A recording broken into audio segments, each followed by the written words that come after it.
غزالی کے نام سے یاد کرتا ہے۔ پھر ایک زمانہ آیا امام غزالی رحمۃ اللہ علیہ بڑے عالم بنے، فلسفے کے امام بنے، ہر اعتبار سے اللہ نے ان کو نوازا، ان کے درس کا چرچا ہر طرف ہونے لگا۔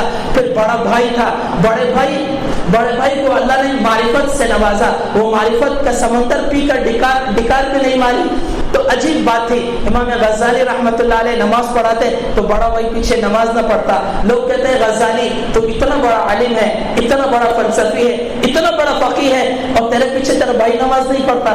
تو خود نہیں کہا بھائی کو، بے ادبی نہیں کی، ماں کے پاس گیا۔ ماں کی کیا تربیت تھی، ماں کی کیا معرفت تھی، ماں کی کیا سوچ تھی، اس فیصلے سے پتہ چلتا ہے ہمیں ایسی ماں کی ضرورت ہے۔ ماں کے پاس گیا، ماں کے پاس جانے کے بعد کہنے لگے اماں جان میرے درس میں دور دراز سے لوگ آتے ہیں، میرے شاگرد دور دراز سے آ کر مجھ سے علم حاصل کرتے ہیں، بھائی میرے پیچھے نماز نہیں پڑھتا، آپ نصیحت فرما دیں بھائی میرے پیچھے نماز پڑھ لے۔